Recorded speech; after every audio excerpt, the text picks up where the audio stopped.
Okay, now you should be able to see my screen, and it is my disclosure as always. Those of you who join regularly will know that. Great. The screen should be up, so if FX Street admin could just let me know if the screen is up, and then we'll get going. Great, let's start. This presentation is provided solely as a courtesy to aid the education of our customers and prospective customers. It will discuss risk management concepts, strategies, and does not include the recommendation or endorsement of any particular security, chart pattern, or investment strategy by Forex.com. This presentation has been prepared without regard to the specific investment objectives, financial situation, and needs of any particular recipient, and we don't guarantee or verify the accuracy of the information or commentary provided. It will include references to actual past trading results for discussion purposes, and past results are not necessarily indicative of future results. Futures, options on futures, foreign exchange, and other leveraged products, they involve substantial risk of loss and are not suitable for all investors. Spot gold and silver contracts are not subject to regulation under the US Commodities Exchange Act, and contracts for different, otherwise known as CFDs, are not available to US residents due to regulatory reasons. Okay, guys, let's get started. The other thing, I just need to take something off here. I don't want that. Yes. Okay. The other thing I will point out, guys, as well, is that my Forex charts at the moment aren't working. So we are going to be looking at Bloomberg charts all the way. So they're going to have a black background, and they are from Bloomberg. And just to remind you, those prices that you see on the charts, they don't represent the prices offered by Forex.com. Now let's get started, because a lot of interesting things are starting to happen. I know some of you had lost total faith, myself included, in Eurodollar doing anything interesting for the whole of the summer. Well, today we've seen a bit of a change going on, and there's a bit of oomph to this move. Those of you who will have seen it, Eurodollar has sold off all morning, really. There hasn't been too many drivers, I have to say. In fact, if anything, I think it's come as a bit of a shock. But Eurodollar is on the cusp of testing the lowest level since February. If I just bring this down here, as you can see here, this is the low from February. Came in at 134.77, and we are now currently trading at 134.78, so just above it. Daily close below there would be a bearish development that could open the way to a move down to 135.25 to start with. 134.26, my apologies. That is a 200-week moving average, and then we'll be looking at 132.95, which is the lows from November here. What's driving this move? I think it's probably more technical. I think it's probably a big player in the market. 134.77, whenever you get to kind of, multi-month low or the low of the year so far, we think there's going to be a few stops here. And so this could be a slightly sticky level. Obviously, it has fallen down to this level in just a couple of hours. They suggest that there could be some oomph in this move. Now, as I said, I don't know if it's 100% driven by euro factors. I think it could be driven by dollar factors. And if we just take a quick look here at the dollar index, I will come back to the euro dollar, guys, don't worry. The dollar index is having a fantastic day. I think what's quite interesting is that, we've pushed higher really since about the 10th of July. We pushed aggressively higher last week on the back of those Yellen comments, whereby she was perceived as being fairly hawkish. We then paused for breath during that period of grave uncertainty and terrible geopolitical events going on. Yesterday we didn't move much either, but today we're really shooting higher. And what we're actually seeing is the dollar index moving in line with stocks. So stock futures are moving higher. They're following what Europe's doing, what Asia's doing, but they are, my colleague Fawad pointed it out, they are moving with a bit of gusto for this early in the morning. Normally, even if stocks are going to open earlier, the futures don't move too much. But there's a couple of reasons why they could be moving. Firstly, we've got a super earnings Tuesday. I mean, there are 38 US companies reporting today, including some big ones. You've got your Coca-Cola, McDonald's. Then as we go to after the market close, we get Microsoft, and we also get Apple. So Apple being the largest company in the US. It has the largest market cap of all US companies, and it's a great global consumer confidence bellwether. And what that means, whenever I say global and consumer confidence in the same sentence, there aren't many things that are those kind of global indicators, but Apple certainly is, I believe. And if their results are poor, it could really dampen sentiment. Likewise, with the reverse, right? So if their results are very good, then we could see a real push higher in stocks generally, with the S&P 500 staring in the eyes of 2000. We think that could be cleared. And the dollar index, obviously, seemingly being able to move higher on the coattails. Obviously, the S&P and the dollar index have not moved together. And in fact, if anything, they've got a bit of a negative correlation. But I think at these low levels where, the dollar index really looks like it needs to start playing catch up. I think it's, there could be some movement in this move. I'm going to make a little chart here. This is the beauty of having the Bloomberg terminal. You can make charts, and you've got a lot of things on your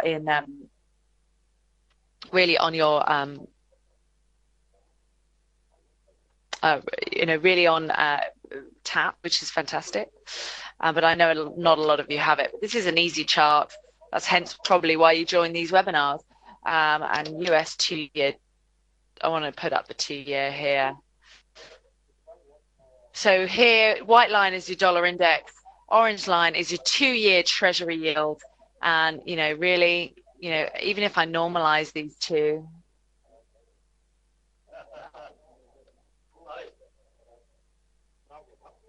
oh, that's actually not going to look so great. Let me just go back. But as you can just see it really by eye, we've seen a big divergence. They don't always necessarily move closely together, but they do tend to move in the same direction. Here we peaked in the 2-year yield, here we peaked in the dollar index. The peaks and troughs tend to be at the same time, and then we totally diverge with the dollar index falling to a low and the 2-year yield moving higher. What's going on there? You can see now we've started to move in the same direction, and I just feel like it's time. I think the market now feels like it's time maybe for maybe it's the dollar's turn. And that couldn't come at a better time, because really the euro dollar had been in such a tight range. If we get the dollar really moving, that could weigh very heavily on the euro. A lot of people questioning, why is the euro not moving, even though we've got negative deposit rates in the eurozone? And we've only just got negative deposit rates in the eurozone. But that's still been a bit of an anomaly. Alan, you're asking me to look at Aussie, Kiwi and CAD. I sure will. But as I said, I just want to remind you guys of those levels that I mentioned in euro dollar, just so you've got them. I'm going to annotate them as well. So your first level that you're looking at for is this one, is 134.77, pretty much where we're testing now. And then we're looking at this level here. This one here, that is your lowest level from November. That comes in at 132.95, November 2013 low. So those two key levels. One thing I would say is that if this, break below 134.77 happens, to get daily close below there tonight, there's not much in the way between there and kind of 130, just below 133. So there could be a nice little opportunity, certainly in the short term. In the long term, it's going to depend on so many things, but I think right now it looks like momentum is on the downside for euro. Volume is quite thin, so that can also add to that downward momentum. And then we also have plenty of other things really getting on the way. Okay, let's look at the Aussie. My colleague wrote about the Aussie today, Chris Tedder. You can find it on our website. But as you can see, moving very, very sharply. Now, yesterday, Aussie looked like it was going to potentially get through the 50-day moving average. So testing key level of support, which comes in at 93.56, pink line in this chart, which is the 50-day moving average. However, we heard from RBA Governor Stevens today, and he just helped prop it up. Now, as you can see, compared to, say, the euro, you're looking at much smaller candles. Even if I zoom in here, candles much, much smaller than what we're seeing on the euro dollar. So it really shows the Aussie maybe isn't in focus right now. That the Aussie, that if we do see a level of dollar strength, dollar is going to strengthen against the currencies with the least resistance first. I think that's going to be the euro, and then it will feed through to the slightly stronger currencies. And actually, I think that the dollar could still struggle against something like the Aussie, against something like the Kiwi, because as I've mentioned lots of times over the last few months, we are in an environment of relative interest rate differential. So you have the Aussie and particularly the Kiwi, particularly the RBNZ, and I'll talk about them in a moment. They are, in slightly more hawkish mode than other central banks, and even and in my view, that makes perfect sense for the dollar to start rallying against those central banks whereby they're still very, very accommodative. They're going to stay very accommodative. That would be euro, I think, is your prime example of that, because the euro isn't considered a safe haven, whereas the yen, even though that, from an interest rate differential perspective, it looks good. From the other side of looking at it, so from the side of safe haven side, and we are in a essentially a bit of an uncertain environment. The global peace index has deteriorated since the start of 2014. That just leaves me a little bit more wary about dollar. Black Cat, we certainly do have time for cable. We always have time for cable, but I'm just going to take a quick look, whiz through these what do you call them? They would be called commodity currencies first. Kiwi is looking fairly peaky, I would say. It hasn't managed to stay above its hasn't really managed to stay to maintain its gains above 88. Obviously very, very sensitive to the risk environment, the Kiwi. Added to that, we also have just a few things. Maybe it's come too far too fast. It's been on a nice uptrend, whereas the Aussie has really kind of moved sideways for most of this year. We have tomorrow we have the RBNZ cash rate. That's going to be at 10 o'clock our time in the evening, so it's really going to impact us Thursday morning when we come in. But the market is expecting a rate increase from the RBNZ.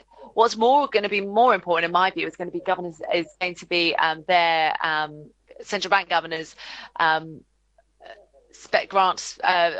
It's going to be the statement that comes with that decision. Now we get the deputy governor. He was speaking actually today already. I'm not 100% sure what he said, but it certainly didn't help the poor old Kiwi. But I think it's going to be the statement that we get tomorrow with that decision, or tomorrow night with that decision. It's going to impact markets over the Asia session and also into the London session.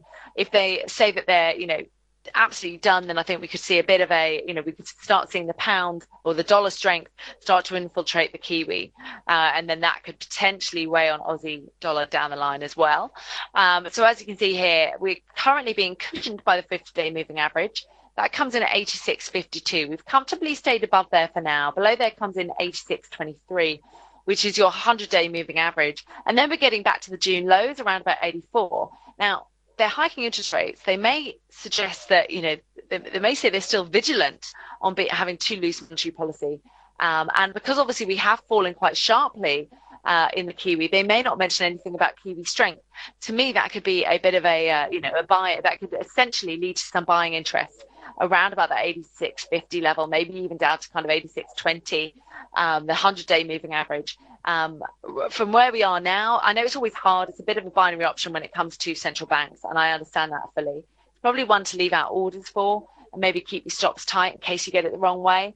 You can get some pretty good straddle options as well on the Kiwi, I would say. Obviously, volatility is going to be quite expensive because we are coming up to this big event. But I think it could be quite interesting. I don't feel like the Kiwi is down and out yet. And if I just draw a very crude trend line,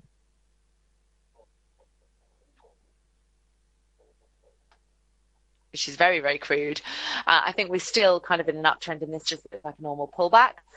In fact, let me just also use my retracement. So from the June low to this July high, where we got above 88, we're currently testing that 38.2, which is, very, very typical for us to test that level.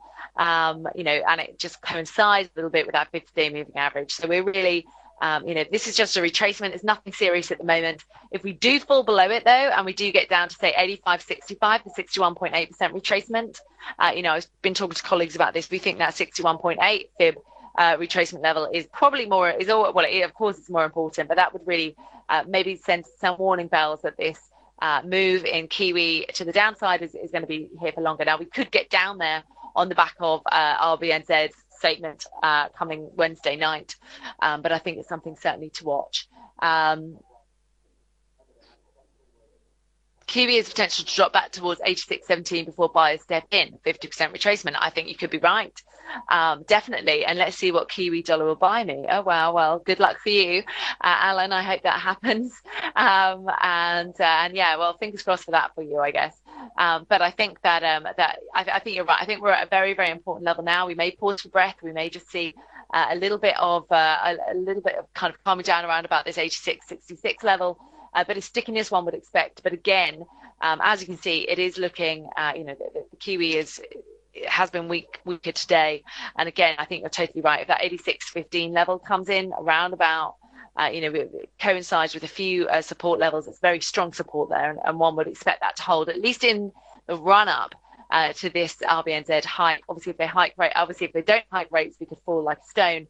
If they do hike rates, they hike rates by more than expected, particularly, we could see a bit of a rally higher. But it all depends on their statement. And to be honest, I think it's hard to pinpoint exactly what they'll say. Finally, Alan, this one's for you.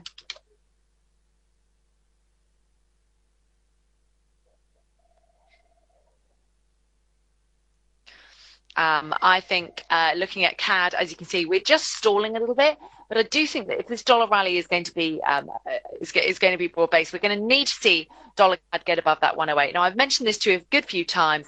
This 107.50 level is absolutely massive. We haven't been able to get above it with any gusto or stay above it for too long.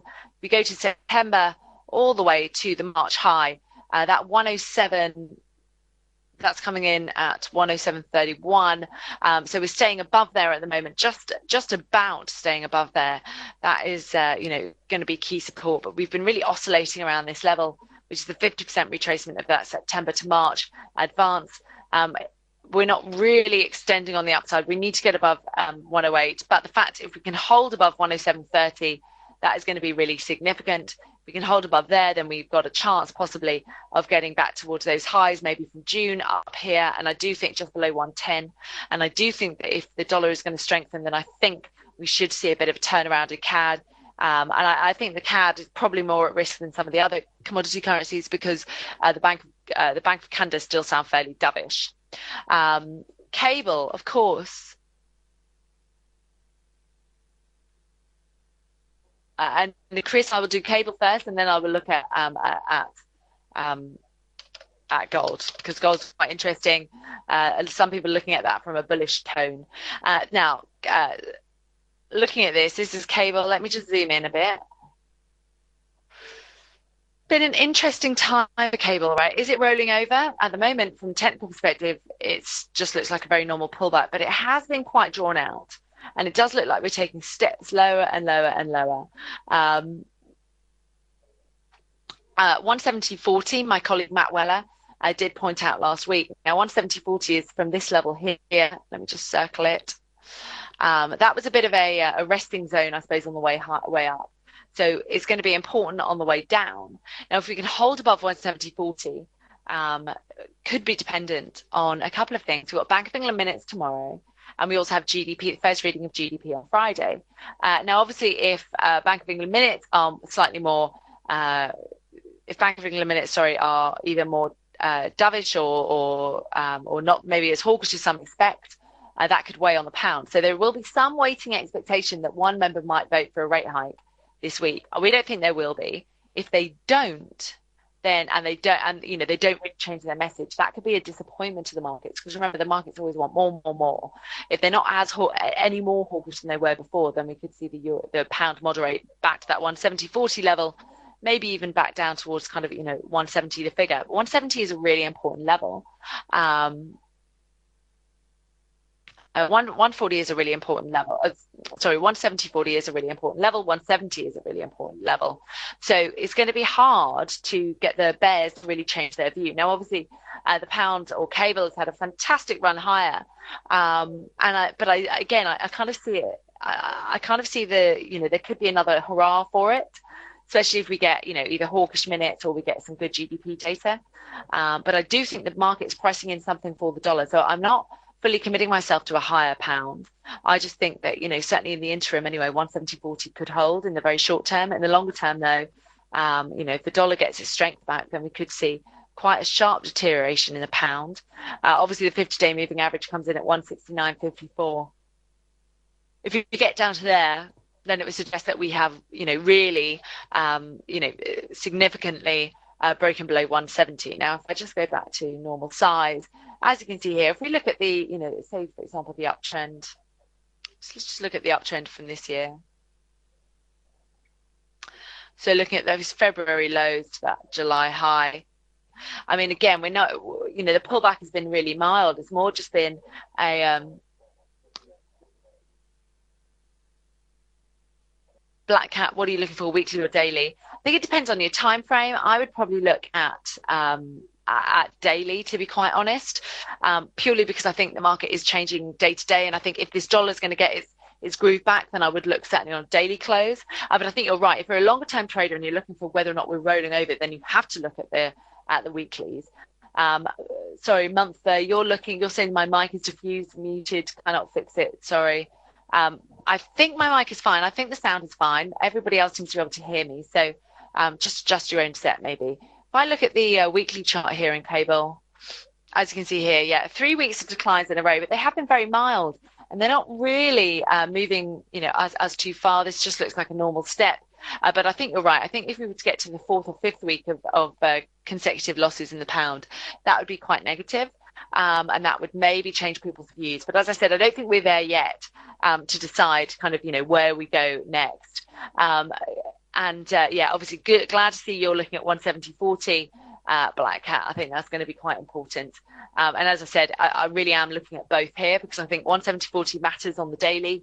On the weekly, though, I think, you know, obviously getting, you know, I think if we got a close below, again, that 170.40, which we did tap to, I think it's going to be important and possibly take us down to the kind of, you know, 169s or certainly high 160s. Okay, great. I'm glad that the sound is fine. On this note, I will look at euro sterling really quickly before I look at gold. But sorry, Chris, do bear with me. I will look at gold in a moment.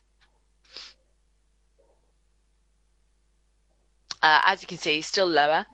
Euro is taking a bit of a battering on all fronts, but I do think that maybe the easy losses in euro sterling or the you know, the easy gains to be made probably have been made. I do think we are going to continue to move lower. However, I do think that the lows from when was it, July 2012, so 2 years ago, are still on the horizon when we dip below 178. We're currently testing 179.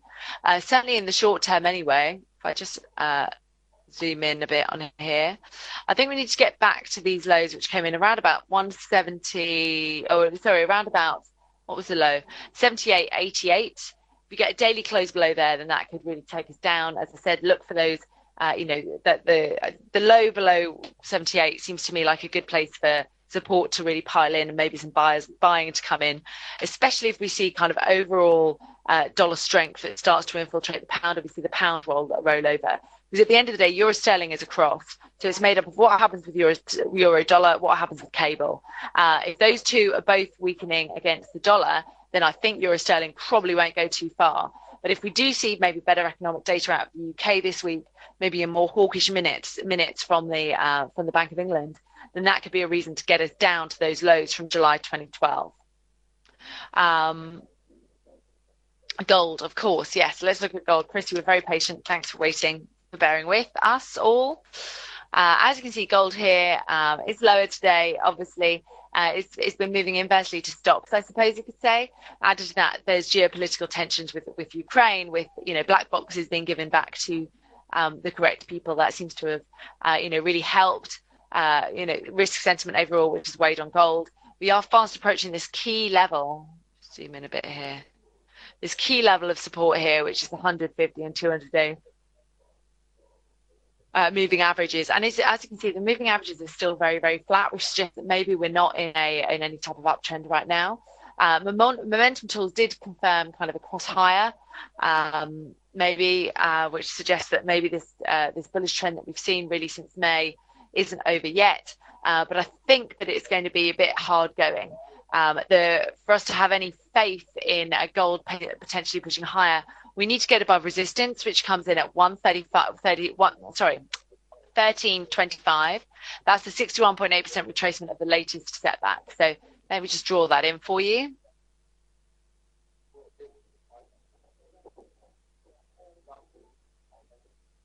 Again, as you can see here, 13.25.12, 61.8% retracement of that setback, which is the high from July 10th to the low on July 15th. That is kind of your near-term level to watch. That could trigger If we get above there, then we could get back to the July 10th highs, which came in at 1345, and maybe even back to that 1400 level or just below it, which was the March extreme. However, downside, as I said, support does seem to come in. There seems to be a lot of support. Let me just get rid of this retracement. Hopefully you guys all got that. So 1325 is a level to get above, I think, before we're going to be too excited. But any move back down to maybe 1292, which was last week's low, ahead of the 1280 level, which is 61.8% retracement of the June to July advance. We do expect that to act as fairly good support. So with gold, I think at the moment, I feel like, yeah, there could be a bit more downside to go, and maybe get down to that kind of, as I said, 1292, 1294 level, 50-day moving average here. I would expect that to hold. I also think that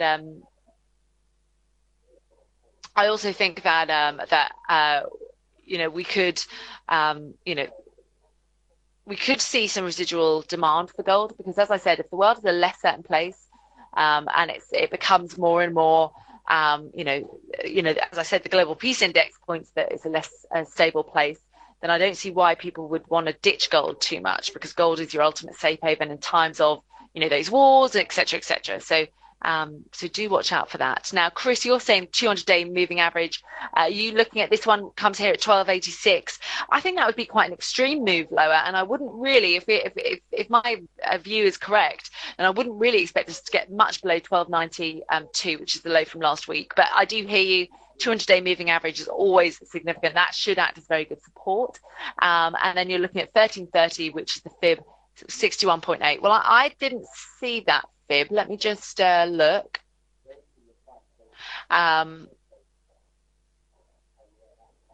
You know, I'm looking at it, just the latest decline here. And that comes in at 1325. Maybe you're looking at it though. Let me draw in another one. Again, you know, a lot of you know, Fibonacci retracements, etc. It obviously does depend on the level that you're going for. If you're looking for the low from May all the way up to that high in July, then 13, again, I'm getting 1321. I'm not 100% sure where you're getting 1330 from, but it's a round number, and, you know, it has been sticky in the past. So that's kind of a key level to watch. But as I said, bit agnostic at the moment with gold. I'm waiting for it to go either in one direction or the other. 1325 it has to get above to get me interested. Other than that, I think it's just going to be noise. And as I said, 1292 on the downside is acting quite nicely. In the very short term, though, if we can get above 1315, I think that could attract a little bit of selling interest. And then obviously, you know, the 100-day moving average, which comes in at 1302, is your very, very short-term level of support. So, guys, are there any other questions? I've whittled on for half an hour. I am aware of that. I don't want to keep you too much. Okay, guys, in which case I am done. And I will let you get back to everything that you're doing. And thank you very, very much for joining. Oh, Black Cat, sorry, expectations for summer, continue range bound. Yes, you did ask that question. Continue for range bound. I'm not 100% sure. I do think there's some oomph in this dollar move. I think we need to see it through. If we can get below a daily close below 134.77, it suggests that maybe those ranges aren't going to persist, and we're going to see just a bit more broad-based dollar strength. But as I said, I think broad-based dollar strength is going to happen quite slowly, particularly against the Swissy, particularly against the euro. How long will summer doldrum keep us range bound? Well, as I said, it may not, but otherwise, usually by September, markets are buzzing once more. Gold going to 1440, that's possibly your thoughts. Yes, it may well do. Obviously, you know, that's you know, historical level would be the highest level for quite some time. So it may take some time to get there. We don't think it's going to get there in any way time quickly. Euro, has it done its lows for today? I'm still watching for a close below 134.77. That's kind of the level that I'm watching. So I don't know if it's done its levels so far for today. I think it's going to be very dependent on you know, our daily close tonight to see whether or not we can get back below 134.77. I did mention though that 134.77 probably has some stocks on it, and hence indeed we are seeing a tiny bounce up there, but so far it's been very shallow, which suggests that there could be further downside to come. Okay, guys, I'm going to leave it there. Thank you so much for joining. As always, your questions were fantastic. And next week, I'm not going to be here. I'm going to be on vacation, but I am back the week after. So good luck trading next week. There's lots going on, I know. And we're also, you know, obviously follow our research Forex on forex.com's website. Also, follow us on Twitter at ForexCom is what we are. We do a lot on Twitter. You're really missing out if you're not on there and watching what we put up. Thanks, everybody. Have a good day. Glad you read the book, Pan. I hope you liked it. I'm actually working on the 3rd edition of the Dummies book, Currency Trading for Dummies. So that should be out at the beginning of next year. So I'll let you know when that all happens. But thanks, Black Cat. I will try and enjoy my holiday, and good luck to you all. And I'll see you in 2 weeks' time. Thanks, everybody.